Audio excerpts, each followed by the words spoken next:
이게 감신대 전체 수석이었단 말을 제가 잘 안 좋아하는 거는, 입학은 수석으로 했는데, 졸업은 간신히 하고, 제가 뭐 공부도 이렇게 좀 하려다가 말고, 목회도 뭐 개척교회에서 하는데, 잘 안 돼서, 지금 개척교회가 좀 힘들었어서, 이제 거기 정리를 하고, 그래서, 할 일 없이 있다 보니까, 몽골로 가서 좀 또 일하는, 푸른아시아에서 일하는 기회가 생겨서, 그래서 이제 가게 된 겁니다.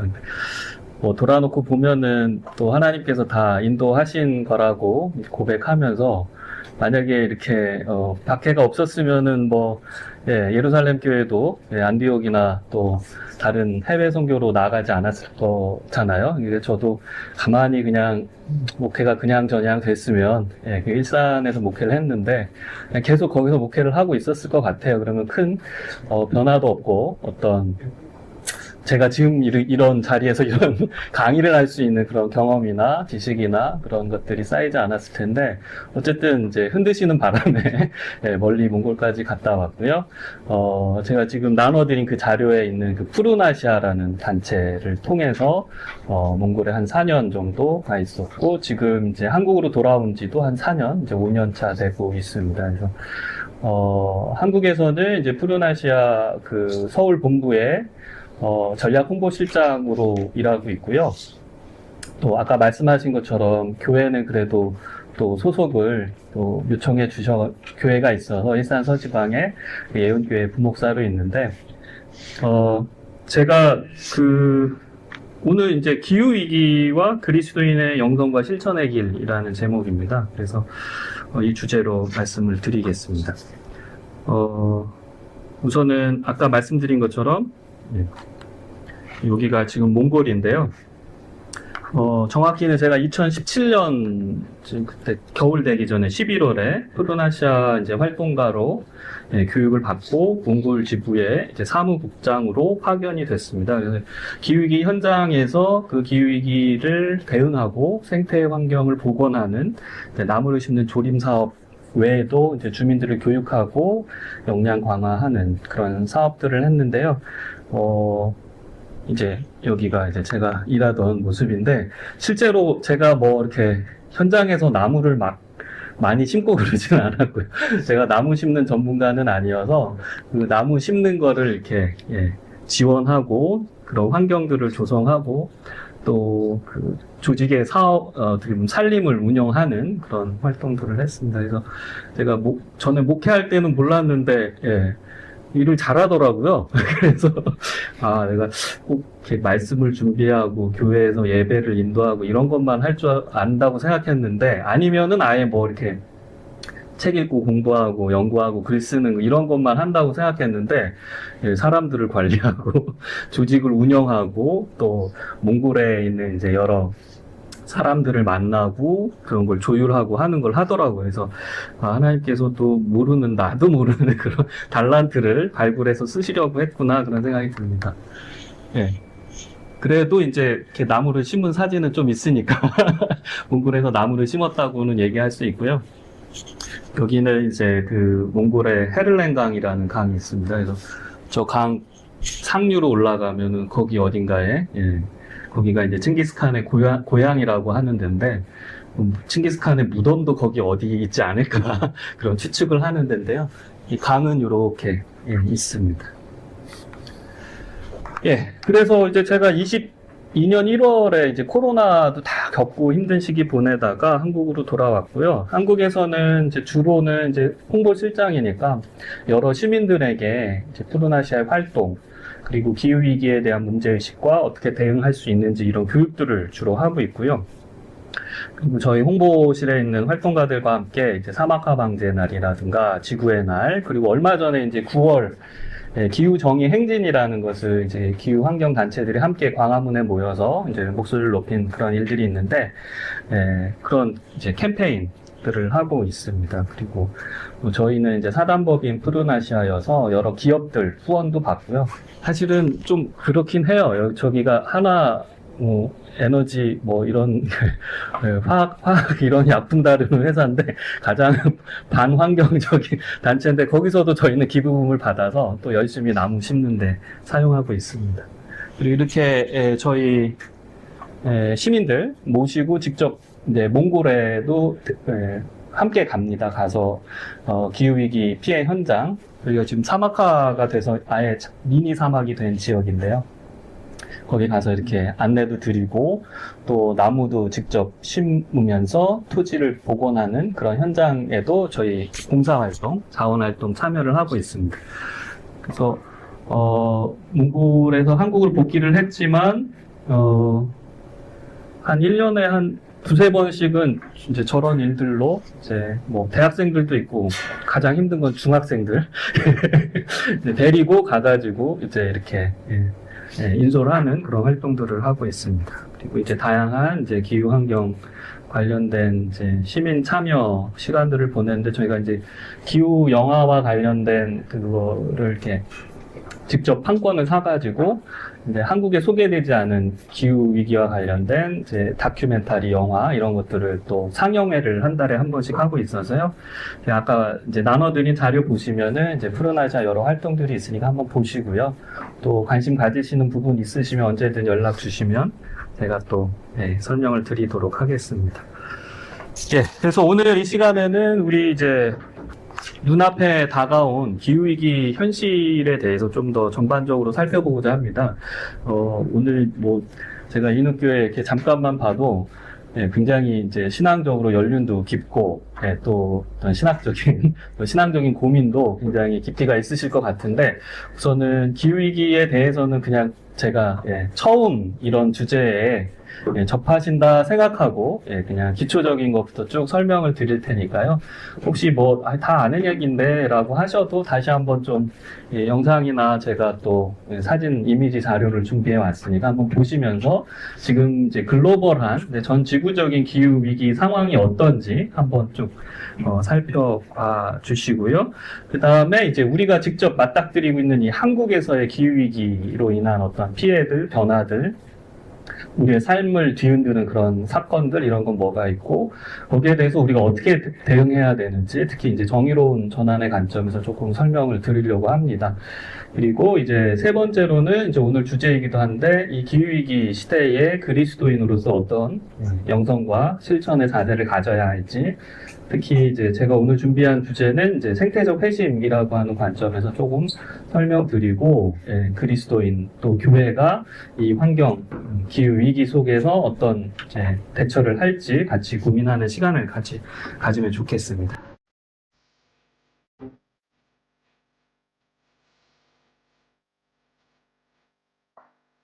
(2021년 9월) 유엔 산하의 환경재해 연구기관이 2020년과 2021년 2년 동안 세계 각지에서 일어난 10가지 대형 재난을 분석한 보고서를 공개했습니다. 코로나19, 아마존 산불, 북극 폭염, 레바논 베이루트 폭발 사고, 미국 텍사스의 한파, 대형 사이클론 엄펀 등 보고서는 서로 무관해 보이는 이 재난들이 알고 보니 동일한 근본 원인을 공유하고 있다고 분석했습니다. We are on a fast track to climate disaster. Major cities underwater, unprecedented heat waves, terrifying storms, widespread water shortages, the extinction of 1 million species of plants and animals. And this is not fiction or exaggeration. 우리가 사는 지구에는 아주 오랜 시간에 걸쳐 만들어진 온도 조절 시스템이 있습니다. 하늘, 바다, 땅, 숲, 바람, 빙하. 덕분에 지구상의 생물은 멸종하지 않고 지금까지 살아남을 수 있었죠. 각각의 장치가 조절하는 건 바로 대기에 떠다니는 이산화탄소의 양입니다. 생물이 숨쉬며 만들어지는 이산화탄소는 대기에 섞여 있을 땐 태양 에너지를 가두면서 지구를 계속 데웁니다. 그래서 온도 조절 시스템은 이 탄소를 오랜 기간 동안 깊은 땅이나 바닷속에 꼼짝없이 묻혀있게 만들기도 하죠. 이산화탄소의 위치를 순환시키며 지구를 적정 온도로 조절하는 겁니다. 이전에 가장 속도가 빨랐던 자연적 기후변화는 지금으로부터 2만 년 전 빙하기에서 간빙기로 가기까지 걸렸던 만년이었다고 합니다. 그때 지구 평균 온도는 약 4도가 상승했습니다. 이 격변기 이후 지구는 역사상 손에 꼽히는 온화한 기후에 다다랐습니다. 덕분에 인류는 문명을 이룩할 수 있었죠. 그런데 지구가 이제 한 번도 경험해보지 못한 무서운 속도로 뜨거워지고 있습니다. 우리가 지금 겪고 있는 기후변화는 방금 전 말했던 가장 빨랐던 자연적 기후변화 속도의 약 25배. 지구의 온도는 산업화가 본격적으로 시작된 후 1.1도가 올랐으니까요. 시작은 화석연료의 발견이었죠. 탄소를 품고 오랫동안 잠들어 있어야 했던 물질이 강제로 끄집어내져 연료로 태워지면서 지나치게 많은 이산화탄소가 대기 중으로 퍼졌고 그 결과 온도 조절 장치는 서서히 고장나게 됐습니다. 이미 과학자들은 지구의 온도가 산업화 이전 대비 1.5도 이상 올라가게 되면 인류에게 극도의 혼란이 닥칠 가능성이 높아진다고 경고해왔습니다. 태풍과 홍수, 폭염, 가뭄과 같은 극심한 자연재해의 강도와 빈도가 급격히 증가하고 전 세계 식량 공급이 불안정해지고 전염병이 늘어나고 국제분쟁과 내전이 촉발되고 그 결과 세계 인구 중 절반이 생존하기 힘들어질 수도 있다는 겁니다. 이 상황을 막으려는 인류는 2030년까지 매년 내뿜고 있는 온실가스 양의 43%를 줄여야 한다는 계산이 나왔습니다. 8년. 기후위기에 대응할 수 있는 시간이 얼마 남지 않았습니다. 우리는 이제 어떻게 해야 할까요? 지금 저기 이제 영상이 만들어진 시기가 2022년이어서 23년, 8년 남았다 그랬는데 지금은 뭐 25년이잖아요. 이제 5년밖에 남지 않았고요.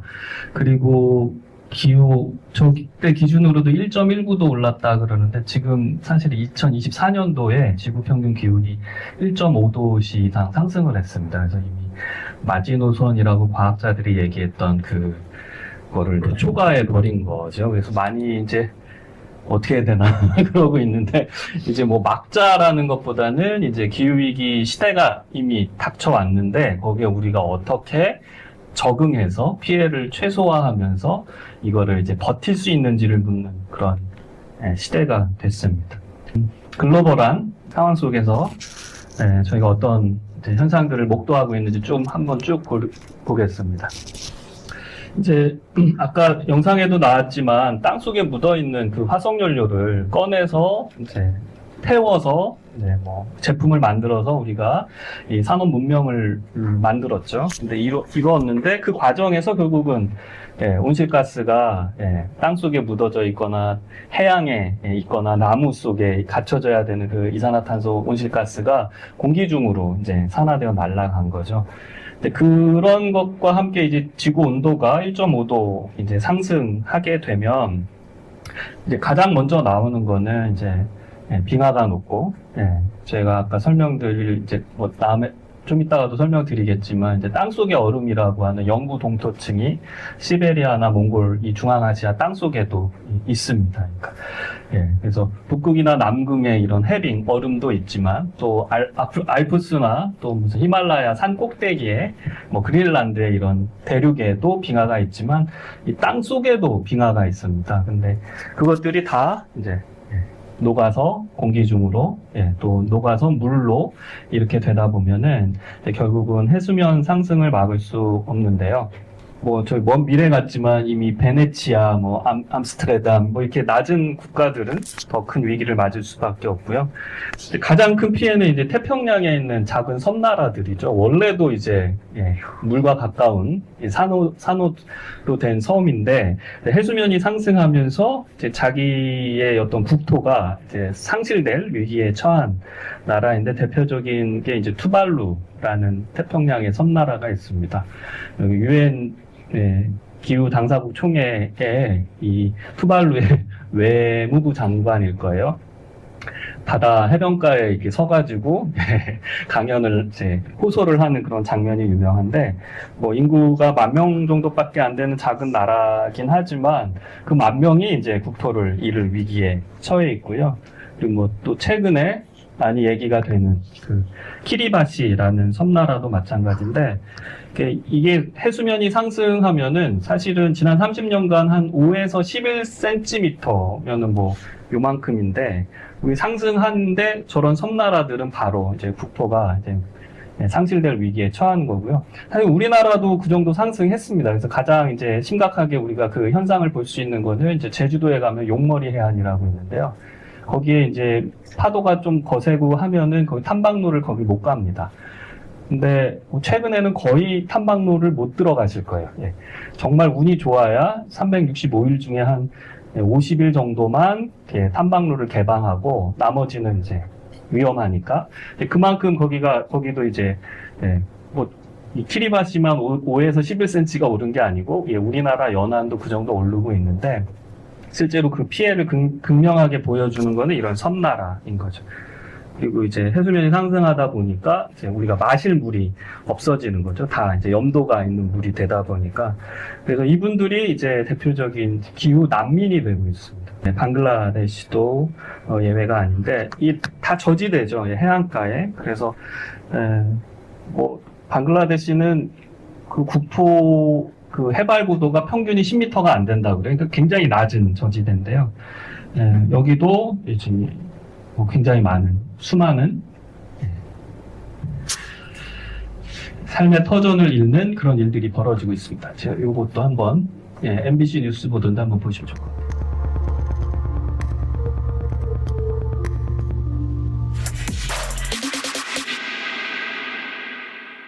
제 뒤로 보이는 건 멀쩡한 마을과 집이 물에 잠겨 사라지고 있는 방글라데시 남부의 모습입니다. 국토의 80%가 저지대인 방글라데시는 전 세계에서 해수면 상승으로 인한 피해가 가장 심각한 곳 중 하나인데요. 2050년까지 2천만 명에 달하는 사람들이 삶의 터전을 잃게 될 거란 전망까지 나오고 있습니다. 먼 미래가 아니죠. 이미 현실이 된 기후위기 현장을 기후환경팀 김민욱 기자가 전해드립니다. 3시간 넘게 강줄기를 따라 내려가던 보트 너머로 작은 섬마을이 나타납니다. 위태로운 마을의 모습. 나무 밑동과 집의 기둥이 다 물에 잠겨 있습니다. 다른 집들과의 연결로가 끊긴 채 홀로 물에 떠 있는 집들도 여럿입니다. 방글라데시 서남부 겐지스 삼각주에 위치한 마을 칼라바기. 이 칼라바기의 집들은 이렇게 나무로 얼기설기 만들어져 있는데요. 이 집을 받치는 기둥은 하루의 절반 이상은 물속에 잠겨 있습니다. 말 그대로 수상 가옥인 겁니다. 집 안은 성인 둘이 간신히 몸을 누일 정도의 공간뿐입니다. 원래는 여기 차가 들어왔나요? 네. কারেন্ট এরকম solar system 길도 전기도 끊긴 섬이 된 지는 불과 3년. 마을의 모습이 원래 이렇지 않았습니다. 위성사진으로 본 칼라바기의 모습입니다. 2011년만 해도 강에 둘러싸인 긴 반도 형태의 마을이 비교적 온전한 모습입니다. 그런데 마을 폭이 점점 좁아지더니 2019년쯤 길이 끊어지고 2022년엔 마을 절반이 잘린 듯 물에 잠기고 일부는 섬이 됐습니다. 이런 극적인 변화는 해수면 상승과 열대성 폭풍, 지반 침하 등의 영향 때문입니다. 방글라데시 해안은 지난 25년 동안 26cm, 연평균 11.6mm의 해수면 상승이 발생했습니다. 논과 밭이 물속에 가라앉아 버렸습니다. 주민들은 삶의 터전을 잃고 고향을 등졌습니다. 3년 전 칼라바기를 떠난 묵다둘 씨도 마찬가지입니다. 오랜만에 찾은 고향. 집은 이제 흔적도 없고 물에 잠긴 나무와 전봇대가 위치를 짐작하게 합니다. এই যে আমাদের বাড়ি এখানেই ছিল এটাই আমাদের বাড়ি ছিল সবাই তারা চলে গেছে কোথা থেকে কোথায় গেছে তা তো কোনো খবর নাই. 가족들과 함께 17km 떨어진 이주민 정착촌으로 옮겼지만 이곳의 상황도 녹록치 않습니다. 집들은 대부분 이제 방 한 칸이랑 뭐 좀 주방처럼 사용하고 있는 다용도실이 하나 있고 화장실은 이렇게 공동으로 사용하고 있습니다. পারতেছি কিন্তু সমস্যা হয়েছে এই জায়গায় একটু কাজ কাম কম দিন আনা দিন খেতে খুব কষ্টের করে জীবনযাপন করতেছি আর কি. 칼라바기 북동쪽으로 20km가량 떨어진 항구 도시 몽글라. 뱃삭 200원을 내고 공장으로 출근하는 이들 상당수는 기후변화로 고향을 등진 사람들입니다. 그렇다고 도시 주변이 안전한 건 아닙니다. 몽글라 인근의 칠라바자르. 활기찬 시장 바로 옆 주민들이 줄을 지어 죽을 쌓고 있습니다. 여러 채의 집과 축구도 할 수 있었던 넓은 강변이 물속에 잠겼습니다. মানে তারপর থেকে যে আমি যেটুকু মানে যতটুকু দেখেছি আমাদের ঘরই ছিল ওই অনেক দূর আমরা ভিতরে চলে গেছি সেই নদী ভাঙে মানে সেই ঘরটা সব চলে গেছে নদীতে তারপর আমরা ভিতরে গেছি. 기후변화에는 국경이 없지만 그 피해는 유독 저개발 국가에서 도드라집니다. 방글라데시 남부 삼각주의 해수면은 2050년 32cm, 2100년에는 88cm까지 상승할 것이란 예상이 나왔습니다. 그리고 2050년까지 2천만 명에 달하는 사람들이 삶의 터전을 잃을 것으로 전망되고 있습니다. MBC 뉴스 김민욱입니다. 예, 이렇게 그 해수면 상승으로 인한 그 삶의 터전을 잃어버리는 이 기후 난민 문제는 이제 지금 이제 그 태평양 지역 그리고 이제 저 지대 그런 지역만은 아니고요. 아까 보셨던 것처럼 베네치아라든가 예, 그 해상 도시라고 우리가 알고 있는 그런 이제 서구 선진국의 여러 국가들 또 저희 뭐 한국도 마찬가지입니다. 아까 뭐 제주도 얘기도 했지만 해안가에 저희도 가만히 보면은 낮은 지역에 여러 주거지들이 있는데요. 뭐 저희 송도 신도시도 그렇고 저희 한강변 예, 그런 주거지도 그렇습니다. 그래서 굉장히 거기에 대한 대응이 없으면은 쉽게 우리도 막대한 피해를 입을 수 있는 상황이다라는 걸 좀 저희가 잘 아시면 좋겠습니다. 이제 다음은 이제 저희 이 가뭄과 사막화에 대한 얘기입니다. 이거 지금 보시는 거는 이제 건조 지역, 사막화된 그 세계 그 현상을 그 지도로 표현한 건데요. 뭐 보시면 알겠지만 이제 하얗고 노랗고 빨갈수록 이제 점점 건조화가 심한 거고, 이제 그나마 초록색은 이제 초지 밀림이 있는 지역인데요. 뭐 아프리카 이제 북쪽 지역 또 남부 지역 심각하고요. 그 다음에 저희 유라시아 대륙도 보면은 중앙아시아, 몽골, 그리고 뭐 중국의 내몽골, 뭐 이런 지역들이 다 사막화 피해를 받고 있습니다. 특히 이제 뭐 제가 있었던 그 몽골 같은 경우는 전 국토의 86% 정도가 건조화, 사막화 피해를 받고 있고요.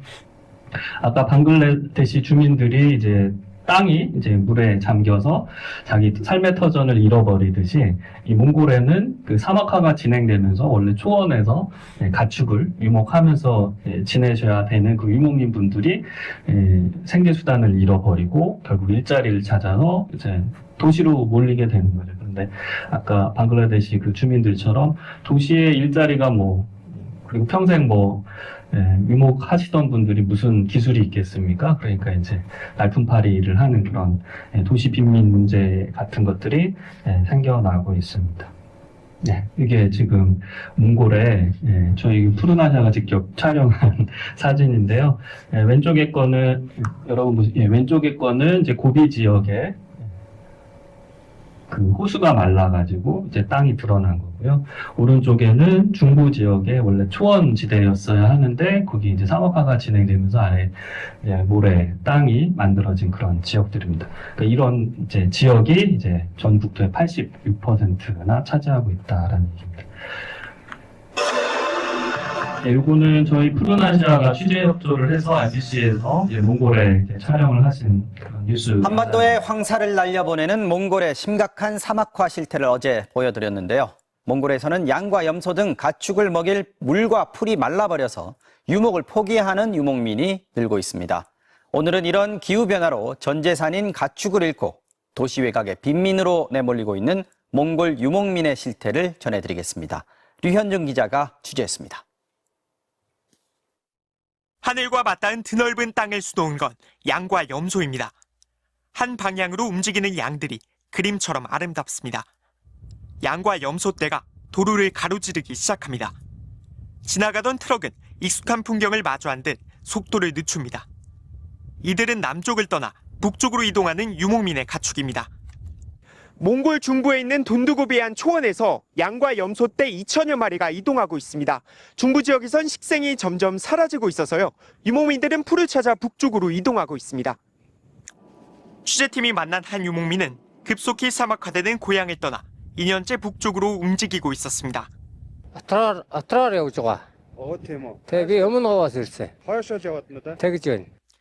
몽골 남부에서 20여 년간 유목민으로 살아온 막말의 수랭씨. 풀은 줄어들고 가축에게 먹일 물도 부족합니다. 인근 5km 안에 있는 샘물은 모두 말라버려 땅을 파고 지하수를 끌어올려 간신히 버티고 있습니다. Одоо сүүлийн үед хэцүү санагдаж байгаа юм чи одоо бэлчээр усал байна та. Одоо ус ногоо нөлтөө багхгүй. тэгж тийшээ нүүдэл 평균 기온은 상승하지만 겨울 추위는 더욱 독해졌습니다. 극심한 한파를 몽골 사람들은 조드라고 부릅니다. 지난 2016년 겨울 조드가 닥쳤을 때 촬영된 영상을 보면 소와 양 등 수많은 가축이 떼죽음을 당했습니다. 몽골 당국은 초원의 사막화를 늦추기 위해 염소보다는 양과 소를 키울 것을 권고하고 있습니다. гол одоо энэ зөвлөлтөнд нөлөөлдөг энэ бэлчээрийн одоо ургамалд одоо өр нөлөө үзүүлдэг мал бол энэ 아도 야마 2. 그러나 근본적인 대책이 되기는 힘들어 보였습니다. 많은 유목민이 유목을 포기하고 도시로 몰려듭니다. 평생 가축만 키우던 유목민이 대도시에서 할 수 있는 일은 많지 않습니다. 수도 울란바토르 외곽에 있는 쓰레기 매립장입니다. 트럭이 쓰레기를 내려놓기 무섭게 사람들이 달려듭니다. 사람들이 자기 몸보다 큰 넉마를 들고 어딘가로 실어 나릅니다. 네, 쓰레기 매립지 내부로 들어왔고요. 트럭들이 계속 들어와서 새로운 쓰레기를 쏟아내면 그 안에서 뭐 공병이라던가 분될 만한 것들을 넉마에 주워 담는 모습을 볼 수 있습니다. 도시로 몰려든 유목민 중 일부는 쓰레기 매립지에서 재활용품을 주워 팔아 생계를 이어갑니다. авдаг болгоныг л түндээ. Тэгэл нэг өдөрт нэг 30-40 мянган төгрөг хийн өөрөө. Тэгэл нэг өдөртөө нэг хоолныхоо мөнгийг аргалаад тэгээд 4 хүүхэдтэйгээ амьдардаг. 4년 전 유목생활을 접고 이곳에 온 한 유목민입니다. 그리운 초원은 이제 그림과 사진에만 남아 있습니다. 여름에는 집 앞에 설치한 게르에서 잠을 자며 하늘과 땅을 벗삼아 살던 초원 생활을 추억합니다. Яг хүүхэд нас бага нас маань бидний үеч өвөө эмээ дээрээ малта хөдөө байж тэгж нөгөө нэг амьдраад сурчсан болохоор ерөнхийдөө яг болдог бол мэдээж хөдөө. 몽골 당국은 지금까지 60만 명, 매년 4만 5천 명의 유목민이 수도로 몰려오고 있다고 말합니다. 유목 생활을 앗아간 기후변화는 초원을 호령하던 유목민들을 환경 난민으로 내몰고 있습니다. MBC 뉴스 류현준입니다. 그러니까 이렇게 기후 위기로 인해서 이제 환경이 이렇게 황폐화되면은 거기에 터를 잡고 살아가시던 그 주민들이 결국 자기 고향, 자기 마을에서 살 수가 없고 그 마을이 와해되고 공동체가 붕괴가 됩니다. 그러면은 이제 새로운 공간으로 이동해서 이제 생계를 유지하기 위해서 어떻게 보면은 이제 안 좋은 그런 이제 노동 현장에 처해지게 되는 거죠.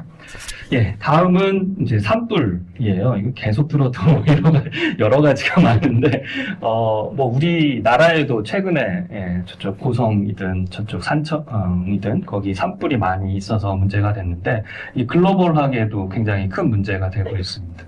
특히 아마 2020년이었던 것 같은데 호주에서 산불이 있어가지고 여기 그림 보시는 것처럼 캥거루랑 코알라, 제가 별명이 코알라인데 안타깝게도 이런 이제 동물들이 큰 피해를 입었고요. 또 호주라는 그 드넓은 땅에 굉장히 다양한 생물 종들이 사는데 뭐 이 자료에 의하면은 뭐 30억 마리의 그 동물들이 피해를 입었다라고 합니다. 뭐 동물들만 그렇겠습니까? 저기 타버린 이제 식물 종들도 어떻게 보면 복원이 불가능한 그런 생물 종들도 있을 겁니다.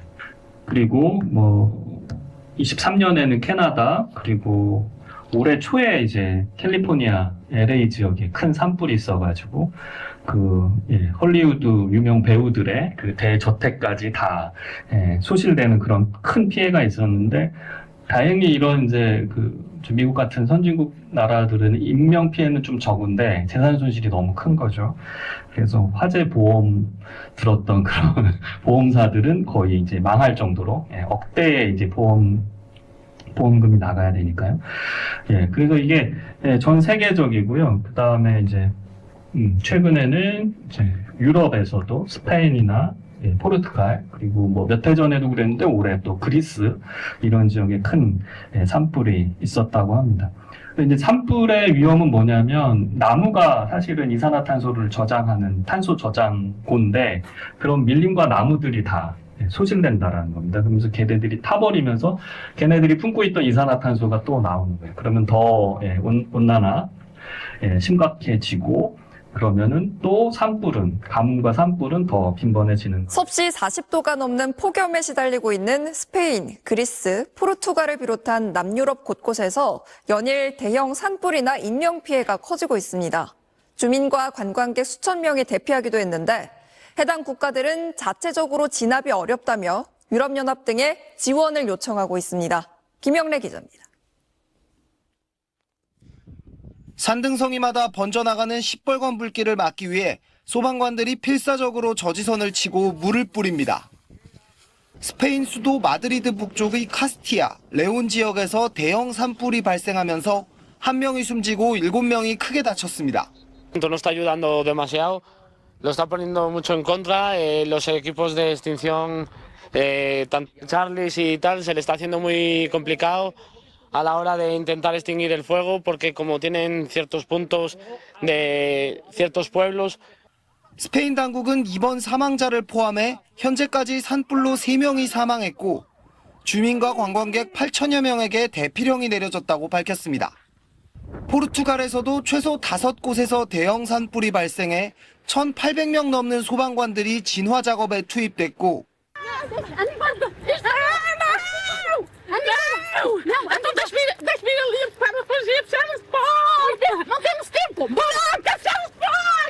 그리스에서 세 번째로 큰 도시 파트라스에서도 산불이 번져 주민 7,700여 명이 황급히 몸을 피했습니다.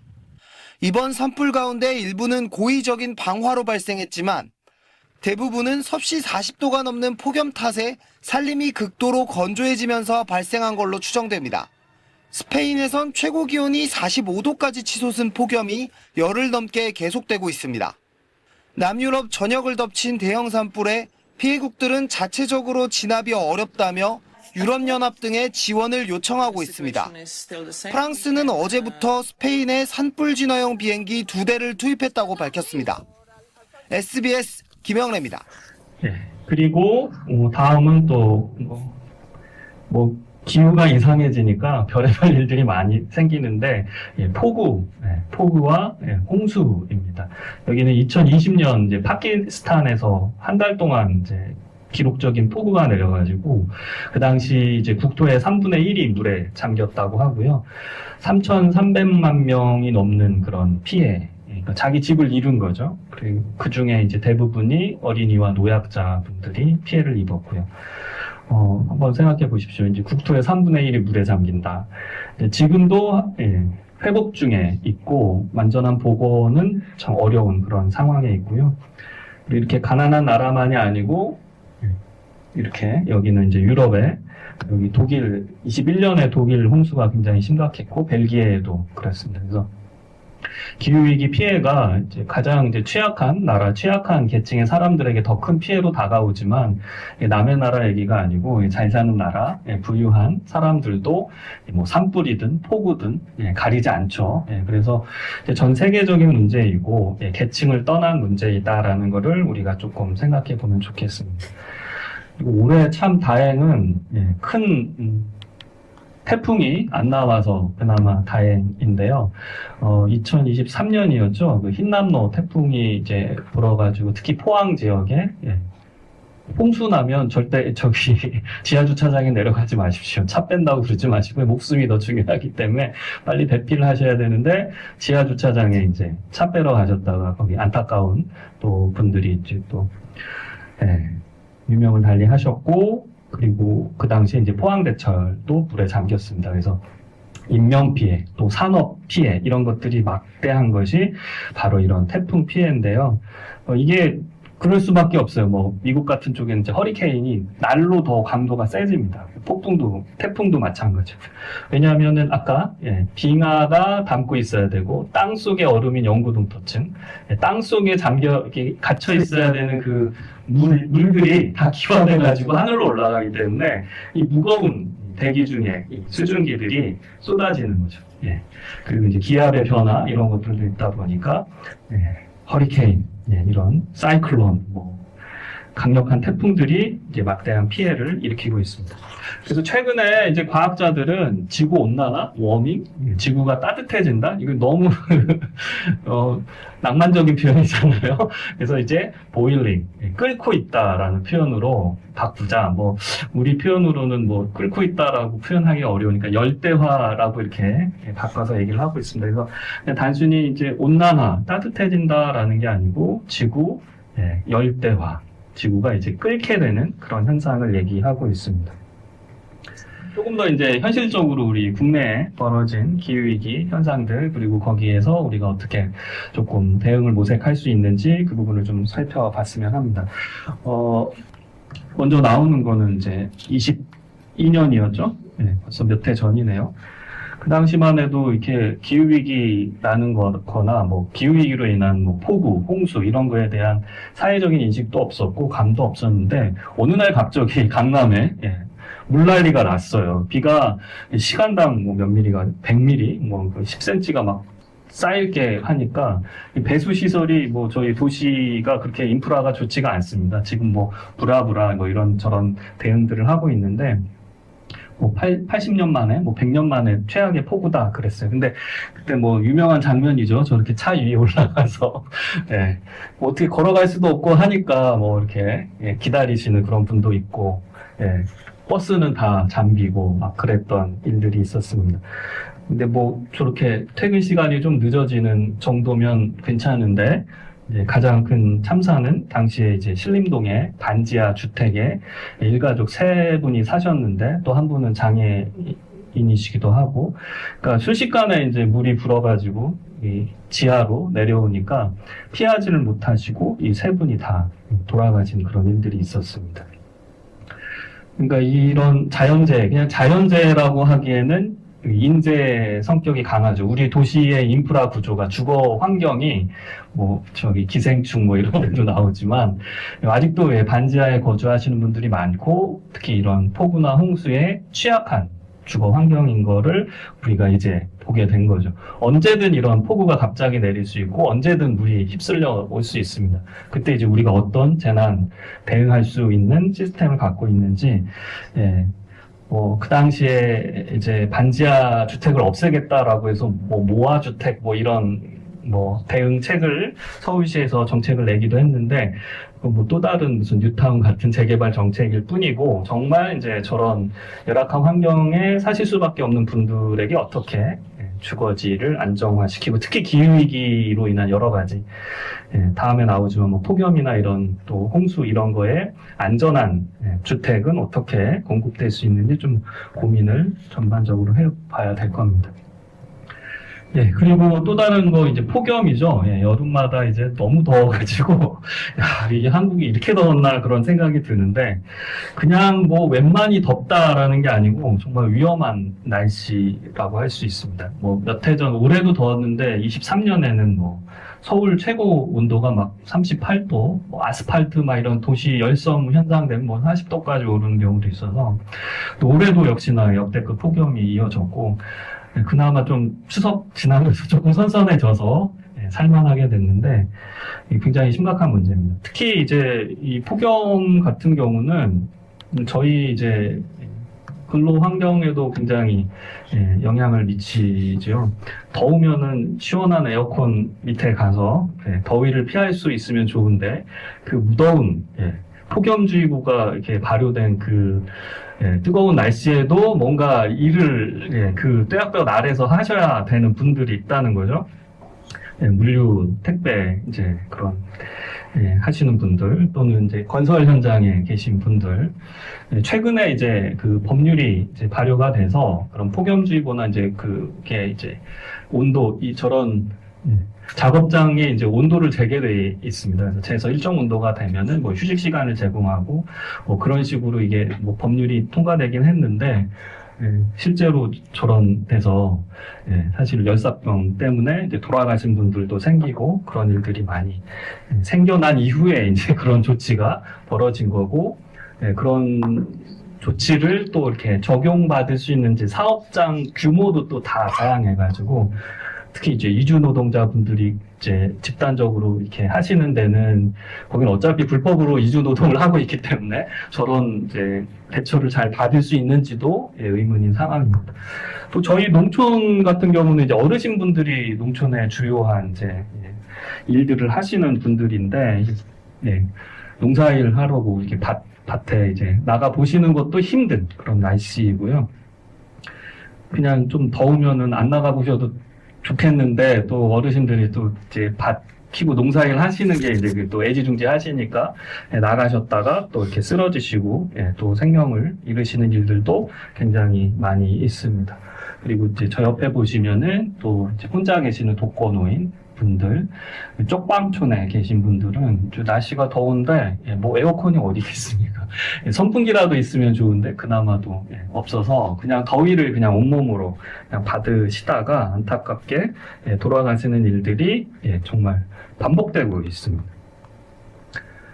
그래서 아예 이제 저희 행정안전부에서 폭염 3대 취약 분야가 딱 나왔어요. 독거노인이나 취약계층, 그리고 공사장이나 야외 근로자들, 그리고 이제 고령층 이제 농사하시는 분들이 위험이고요. 어쨌든 폭염 피해도 이거는 우리나라 사례이긴 하지만 이제 약간 불평등하게 적용이 되죠. 에어컨에서 그 더위를 피할 수 있는 그런 계층의 분들하고 전혀 그거를 이렇게 대응할 수 없는, 그러니까 저소득층이 폭염으로 인한 사망 비율이 더 높다라는 이런 연구도 있습니다. 그리고 이제 저희 한국 같은 경우는 특히 반도이고 뭐 사실 먹거리가 풍부한 나라인데 이 기후위기 때문에 사실은 저희 이제 밥상 식탁도 많이 변화가 생길 거로 예상이 되고요. 특히 이제 뭐 채소값이나 뭐 사과는 여전히 비싸더라고요. 그리고 비싼 사과인데도 맛이 없더라고요. 왜 그런가 했더니 이제 기후 변화 때문에 이제 예전에 사과를 생산하던 뭐 어디 사과가 맛있나요? 뭐 대구나 어디 문경이요. 예? 문경 사과. 근데 이제 그런데 이제 사과 재배 잘 이제 맛이 없어요. 이제 진짜 대관령에서나 아니면 저쪽 파주, 저쪽 북쪽에서 이제 사과 재배를 해야 된다 그런 얘기도 있고요. 오히려 남부 이런 데는 망고라든가 열대, 아열대 과일을 이제 재배하셔야 될 수도 있고요. 그리고 뭐 이렇게 재배하는 걸 바꿀 수 있으면 좋은데 또 이제 어업 하시는 분들은 아예 이제 그 어종이 바뀌니까 특히 이제 가장 안타까운 게 이제 오징어가 없죠, 저희. 울릉도 동해 오징어가 이제 안 잡힙니다. 너무 비싸요. 그리고 뭐 고등어, 뭐 명태 이런 것들은 이미 다 외국에서 잡아온 걸 하지, 근해 이제 어업이 굉장히 바뀌고 있다라는 거예요. 그래서 어족 자원의 대이동이다라고 하는데, 이제 어업에 종사하시는 분들은 거기에 이제 적응이 안 되기 때문에, 우리의 또 그런 농촌과 또 어촌, 또 우리의 식탁도 또 굉장히 심각한 상황에 놓여 있습니다. 오징어가 얼른 멀리 가버렸어요. 그래서 찬바다에 사는 애들은 더 이상 이제 한반도 동해나 서해는 뭐 이제 아예 안 잡히고요. 또 이제 딴 거 드셔야 될 수도 있고요. 아니면 이제 원양 그 어부로 잡아온 거를 수입산을 드셔야 되는 그런 상황입니다.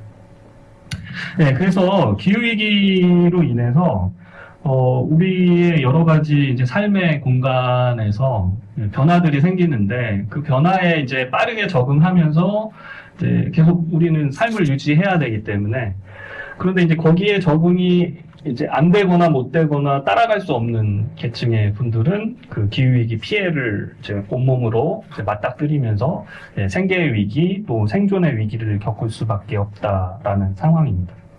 특히 이제 뭐 이제 소득 수준에 따라서 또는 연령이나 뭐 그런 거주 공간에 따라서 그 피해는 이제 또 직접적으로 다가오기 때문에 거기에 대해서 이제 우리 사회가 어떤 대처를 할 수 있는지 좀 고민을 해봐야 되는 그런 상황입니다. 그래서 이제 그걸 얘기할 때 이제 저희와 같은 기후환경 단체뿐만 아니라 이제 글로벌한 기후 위기 국제 기구에서도 말하고 있는 게 정의로운 전환을 해야 한다라고 얘기를 하고 있습니다.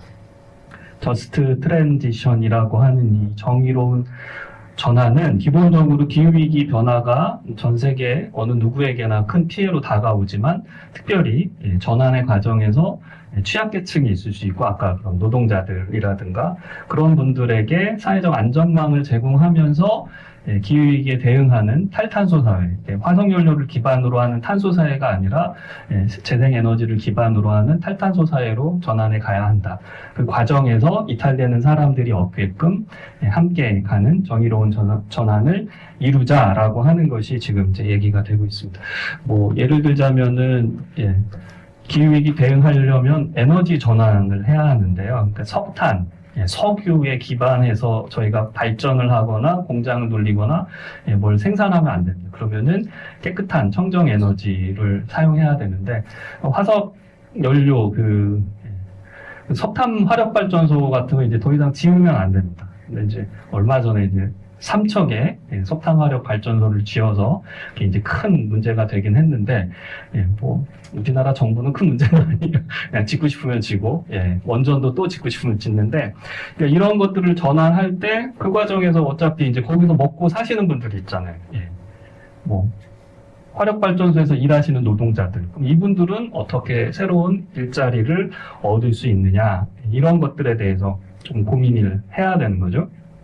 그리고 아까 폭우로 피해받은 그 반지하 주택에 거주하시는 분들이 더 이상 그런 위기에 노출되지 않도록 어떻게 이제 주거 정책을 해야 되는가 이 모든 게 다 포함해서 또는 이제 해안가 저지대에 사시는 분들 해수면 상승으로 또는 태풍이나 뭐 비가 많이 내렸을 때 거기 침수됐을 때 어떻게 이거를 대응해야 하는가 이런 여러 가지 주거, 근로, 환경 또 이렇게 먹거리 이런 문제에서 피해가 없게끔 보호하며 보장하면서 가자는 게 바로 이 정의로운 전환입니다. 그래서 이 정의로운 전환의 목소리가 사실은 저희 이제 오늘 이제 주제로 가는데요. 이제 그리스도인들이 조금 관심 가져야 되는 겁니다. 뭐 다른 재생에너지 전환 이런 것들은 이제 좀 정책적이고 또 어떤 과학이나 기술이나 이런 영역인데 우리 그리스도인들이 신앙인으로서 응답하면서 할 수 있는 영역은 바로 이제 이런 기후위기 취약층 그리고 정의로운 전환 과정에서 또 이탈될 위기에 있는 분들을 어떻게 우리가 바라보고 접근할 것인지를 좀 고민해야 되는 거죠. 그래서 그냥 기후위기에 뭐 대응하고 교회도 동참한다 이렇게 그냥 단순한 물음이 아니라 기후위기로 인해서 가장 큰 피해를 입고 있는 분들은 우리 사회 누구인가? 가장 큰 고통을 당하는 우리 사회의 낮은 자들, 약자들은 누구인지를 그리스도인들은 좀 더 구체적인 질문을 갖고 좀 살펴봐야 된다는 거죠. 그리고 우리가 그분들을 어떻게 돌보고 보살피고 함께 삶을 지속 가능한 삶을 유지할 수 있도록 할 수 있는지 이런 물음도 우리 그리스도인들이 나중에 던지고 함께 고민할 수 있다면 정말 좋은. 그래서 이제 이런 질문들이 이제 우리를 이제 신앙의 자리로 돌아오게 하는데요. 마지막 주제입니다. 기후위기에 대한 그리스도인의 응답은 어떻게 나타나야 되는지를 조금 살펴볼 수 있겠습니다. 그리스도인으로서 어떻게 이 기후위기 시대를 살아낼 것인가, 그리고 이게 아까 뭐 기후위기 취약까지 말씀도 드렸지만 이 불평등한 사회 구조 속에서 정의로운 전환을 이룬다는 것, 이게 하나님의 정의의 문제이기도 하고요. 창조 세계, 창조 질서가 지금 무너지고 있는 생태 붕괴의 시기이기 때문에 이 기후위기 종말의 시대에 하나님께서 원하시는 이 창조 질서의 회복을 우리 그리스도인들이 어떻게 이룰 수 있을까? 어떤 행동을 우리가 취해야 될까를 한번 물어볼 수 있다라는 거죠. 이 기후위기 시대에 우리 교회가 이 도전에 어떻게 응답할 것인지를 함께 고민하면 좋을 것 같습니다. 제가 좋아하는 그림인데요. 코알라가 이제 호수 산불이 있었을 그 당시에요. 불에 타가지고 이렇게 아파하니까 저기 밑에 있는 애는 북극곰이죠. 이미 지구온난화로 빙하가 녹아서 이미 위태로운 우리 북극곰이 코알라를 이제 안아주고 있어요. 그래서 함께 호주를 위해 기도합시다라는 그런 짧은 거였는데요. 예전에 이제 SNS에 이게 올라가지고 제가 이 그림을 정말 좋아합니다. 북극곰도 기후위기의 피해자인데 또 다른 피해자를 같이 안고 함께 울며 기도할 수 있는, 이게 굉장히 신앙적인 그림이더라고요. 그래서 이 기후위기 피해는 누구에게나 다 다가오고, 나도 힘들지만 나보다 더 큰 피해를 입은 분들, 아니면은 나는 이미 피해를 입고 그걸 극복하는 과정에 있지만 새롭게 또 그런 위기에 노출된 분들을 함께 이렇게 어루만질 수 있어야 된다라는 그런 얘기입니다. 근데 성경 말씀 하나 이 생태 위기와 관련해서 얘기할 때 많이 언급되는 게 이제 로마서 8장에 있는 바울의 말씀인데요. 8장 19절에 보면은 이제 피조물이 고대하는 바는 하나님의 아들들이 나타나는 것이라 라고 말씀하시면서 22절에 이렇게 말씀을 덧붙이고 있어요. 이 피조물이 다 이제까지 함께 탄식하며 함께 고통을 겪고 있는 것을 우리가 아느니라. 그러니까 사도 바울의 그런 지금 나중에 골로새서나 에베소서 이런 데도 보면은 그 인간의 죄와 구원의 문제만이 아니고요. 이 사도 바울의 인식은 이제 우주적인 그리스도, 이 하나님의 창조 세계 전체에 미치는 하나님의 구원의 손길을 얘기하고 있습니다. 그래서 여기도 이제 피조물의 탄식이라는 것을 얘기하고 있어요. 물론 여기 바울이 피조물의 탄식이라고 할 때는 무슨 하나님의 그 피조 세계가 무슨 하나님의 말씀에 불순종을 한 적이 뭐가 있겠습니까? 인간의 불순종으로 세계가 타락한 세계가 됐잖아요. 그러니까 인간의 문제죠. 피조물의 탄식이라고 하면 애꿎은 우리 나무와 풀과 동물과 식물과 바다에 있는 것들, 또 대기에 있는 것들, 또 땅에 있는 모든 하나님의 생명들이 어찌 보면 하나님의 이 창조 세계의 모든 이제 만물들이 인간의 과오와 인간의 욕심과 인간의 탐욕과 인간의 잘못으로 어떻게 보면 고통의 나락으로 빠진 거이죠. 근데 사실은 이것을 다시 회복해야 하고 다시 모든 피조물의 탄식을 함께 아파하고 탄식하면서 다시 하나님의 창조 질서로 회복하게 하는 일도 결국은 나무가 풀이 동식물들이 하겠습니까? 결국은 인간의 과오로 만들어진 범과지만 또 인간의 어떻게 보면은 올바른 행동으로 그걸 또 극복해야 되는 그런 과제가 주어지고 있습니다. 하나님의 창조 질서가 무너졌는데 인간이 어찌 보면은 이게 정말 딱 들어맞아요. 이 화석연료 사용으로 인해 가지고 온실가스가 배출되면서 인간은 산업화의 과정 속에서 굉장히 완전 단물을 다 지금 저희가 이렇게 편안하고 안락하고 건물 짓고 요즘에 AI라고 해서 새로운 기술 문명이 발달하는데 결국은 석탄, 석유, 화석연료를 사용해서 그 문명을 이룬 거거든요. 근데 이제 그 과정에서 어두운 면이 있는 거죠. 이렇게 환경이 파괴되고 지구가 뜨거워지고 그 과정에서 하나님이 절묘하게 만들어 놓으신 이 지구 생태 대기 시스템이 붕괴가 되면서 더웠다, 추웠다, 태풍이 불고 폭풍이 불고 산불이 불고 땅이 마르고 이런 일들이 벌어진 거죠. 구약에 있는 이제 노아의 방주 이야기가 이제 오버랩이 되면서 다 이렇게 떠올라지게 됩니다. 창세기 6장에 보면은 이제 노아의 방주 이야기가 나오는데요. 그때도 보면 하나님께서 인간의 이제 죄악으로 땅이 부패하였고 그리하여서 이제 결국은 물로 심판하시는 일들이 있게 되는데 인간만 이렇게 딱 제거를 하시지 왜 이제 지면을 물로 쓸어서 다른 이제 나무와 풀과 동물들도 새들도 고통받게 하시는지 모르겠지만 그와 동시에 이 창세기 6장을 보면은 노아의 이야기는 심판의 이야기만이 아니고 하나님이 또 모든 생명 있는 것들을 이제 돌보시고 구원하시는 구원의 이야기이기도 하지 않습니까? 그래서 18절을 보면은 이제 노아 한 사람만이 아니고 그의 가족, 그의 아들들과 며느리, 그 생명 있는 그의 식솔들이 다 이제 하나님의 구원의 방주로 들어갔을 뿐만 아니라 19절, 20절 보면은 혈육 있는 모든 생명들도 각기 암수 한 쌍씩 그 방주 안으로 들어가게 하셔서 그 생명을 보존하게 하라라고 이렇게 말씀하시는 구절이 나옵니다. 새도 각기 그 종류대로, 가축도 각기 그 종류대로 암수 한 쌍씩 나와서 그러니까 이 종이 멸절당하지 않고 그 종이 지속 가능한 생명 다양성이 살아있는, 아무리 물로 심판하시더라도 다시 그 구원의 방주가 열렸을 때 다시 땅에 온갖 생물들이 번성할 수 있게 하는 그런 일들을 이제 노아를 통해서 하셨다라는 얘기입니다. 저게 이제 어디 그 스페인의 어디 수녀원에 있는 무슨 그 노아의 방주를 그린 그림이라고 해요. 근데 저 꼼꼼히 뜯어보면은 끔찍합니다. 저게 막 죽은 사람, 떠내려가는 사람 막 있는데요. 근데 제가 요 그림을 보여주는 건 그 사람만 그런 게 아니고 어마한 저거 말하고 양하고 이런 가축들도 물에 떠내리고 있어요. 그래서 인간의 어떤 잘못으로 인한 이 심판의 과정에서 저런 동식물들도 고통을 당하고 있습니다. 그러나 하나님께서 저 구원의 노아의 방주를 통해 가지고 저렇게 노아와 노아의 가족만이 아니고 모든 동물과 식물들도 다시 회복하게 하는 그런 일들을 이제 만드셨다는 것을 우리가 이제 구약의 성경을 통해서도 한번 또 보시면 좋겠습니다. 이거 제가 우리 여기 서대문 지방에 보니까 이 홍순표 목사님이 또 서대문 지방 환경위원회 위원장이시더라고요.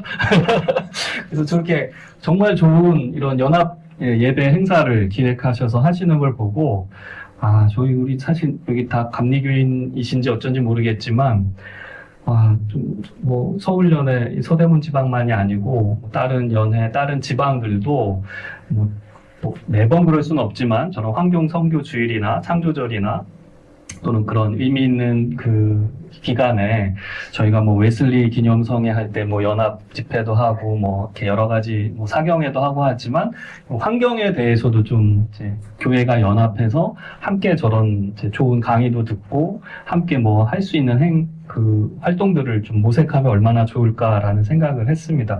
왜냐하면 교회가 이 기후위기 시대에 노아의 방주 같은 하나님의 그 창조의 회복을 만들어내는 그런 이제 공간이 돼야 된다라고 생각되기 때문인데요. 제가 요새 이제 많이 고민하는 거는 교회에서 이제 설교나 강의나 할 수 있을 때 이제 좀 말씀드리는 게 이제 회심, 그 중에서도 이제 생태적 회심이라는 얘기를 합니다.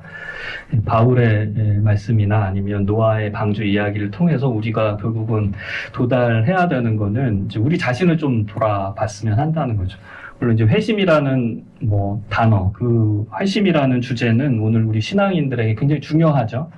우리의 삶과 방향, 인식을 전반적으로 다 하나님을 향한 방향으로, 그 죄가 아니라 타락이 아니라 하나님을 향한 의로운 방향으로 전환해야 된다라는 그런 말씀이니까요. 근데 거기에 이제 오늘 기후위기 시대의 상황을 우리가 좀 접목을 하면 좀 생태적인 회심이 필요하다. 물론 일반 저희가 뭐 그 기후환경 단체에서 일하면서 거기서도 아까 정의로운 전환이라는 말을 씁니다. 근데 저는 이제 회개, 메타노이아, 회심이라는 말이 더 강력한 말이라고 생각하거든요. 특히 뭐 저는 이중신분으로 목사이면서 또 이런 기후환경 단체에서 일하다 보니까 보통 일반적인 시민사회 단체에서는 이제 행동의 변화를 많이 촉구해요. 근데 그 행동의 변화가 이걸 왜 시민들이 이걸 이렇게 해야 되지? 이렇게 물어보면 특히 답은 없어요. 그냥 우리 시민으로서의 의무라든가 아니면은 이제 아예 또 이쪽에 계신 분들은 이제 모든 생명과 자기 인간의 그거를 일체화하는 그런 생태주의자 분들도 계시지만 일반 이제 시민들에게 나의 어떤 행동에, 나의 어떤 생각에, 나의 어떤 내가 지금까지 누려오던 그런 모든 것들이 결국 만들어 놓은 결과물이라는 거예요. 나는 기후위기를 만든 적이 없는데 이렇게 하실 수도 있겠지만 지금 저희가 전기를 쓰고 에어컨을 틀고 자동차를 굴리고 제가 사실 전 그러면 안 되는데 이제 배달 앱으로 여러 가지 많이 시켜 먹고 모든 것들이 다 기후 환경에 영향을 미치는 행동이라는 거거든요. 그래서 생태적 관점에서도 인간은 죄인일 수밖에 없어요. 인간의 생명 자체, 인간의 문명 자체가 결국은 그 만들어내는 결과물이 하나님의 창조 세계에 뭔가 악영향을 미치면 악영향을 미치지 좋은 선의 영향을 미치진 않습니다. 인간이 그런 존재인 거죠. 그렇다고 한다면 인간도 그 마음을 바꿔야 된다는 거죠.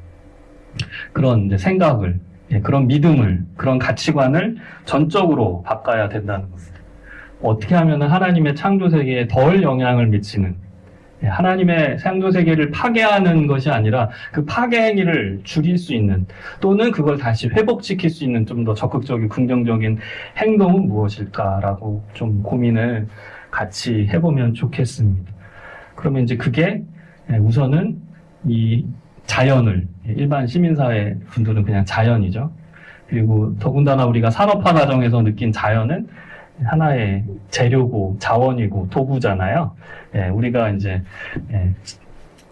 집을 지으려면 시멘트가 필요하니까 땅을 파고 석회 그걸 해가지고 시멘트를 만들잖아요. 그러니까 내가 좀 편안하고 잘 먹고 잘 살려면 이용하면 되는 게 이제 자연, 자원이라고 불린 자원인데, 이런 시선 자체가 이제 바뀌어야 되는 거죠. 특히 우리 그리스도인들은 이 세계는 하나님이 지으신 자연입니다. 하나님이 만드신.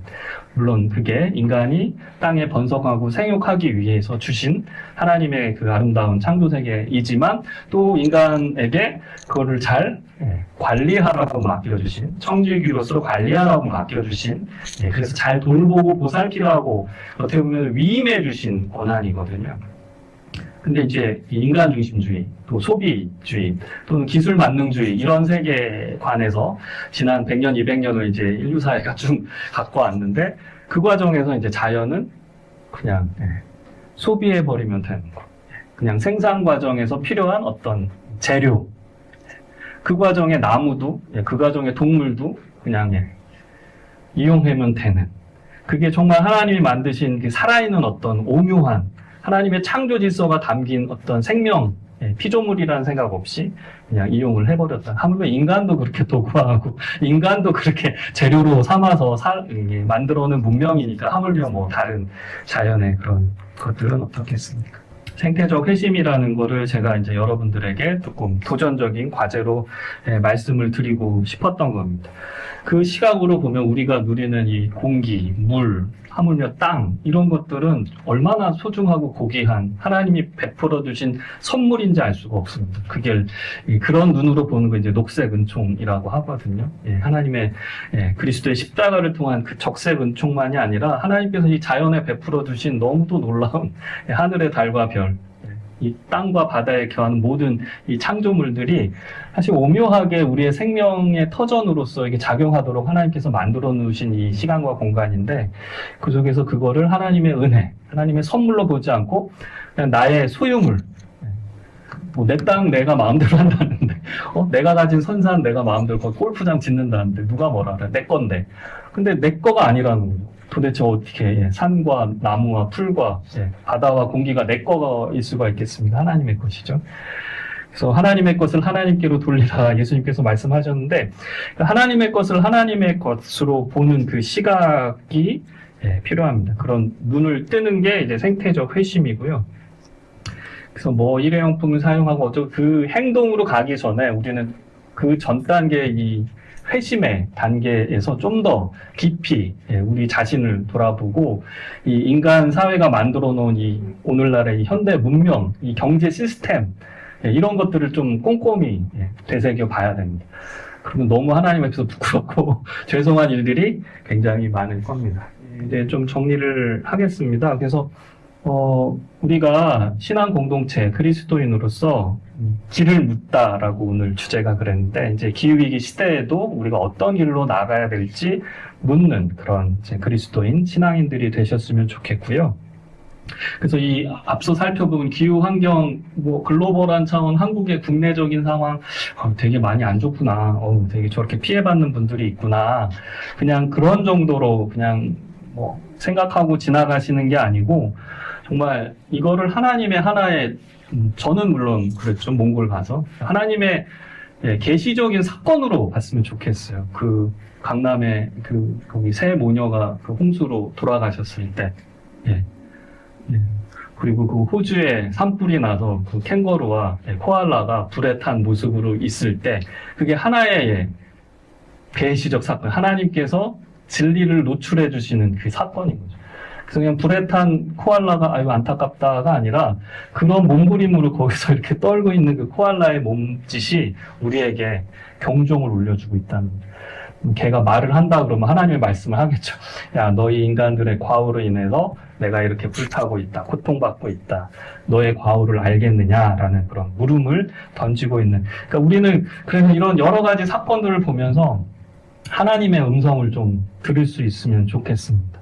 뭐 하나님의 음성을 직접 듣지 못하기 때문에 저희가 이제 바울의 성경 말씀도 듣고 노아의 그런 말씀도 듣고, 그러니까 말씀을 이렇게 잘 접목해서 그런 이야기를 우리가 좀 경종의 목소리로 듣는 그런 일들이 있어야 될 것 같아요. 그래서 교회가 뭘 하겠냐라고 한다면 이제 이렇게 말씀을 이 생태 위기, 이 기후 위기 시대에 어떤 하나님의 음성으로 들려져야 되는지를 고민하고, 물론 목회자만이 아니고 성도님들도 그런 시각과 마음으로 성경의 메시지를 한번 다시 우리 시대에 적용해서 하나님의 창조라는 것이 어떤 의미인지 한번 이렇게 대입해보고, 그거를 교회에서 메시지로 선포하고, 또 교회에서 그런 시각으로 성경을 같이 말씀을 나누면서 묵상하고 공부하고 그런 일들을 할 수 있다면 저는 정말 좋을 것 같다는 생각이 듭니다.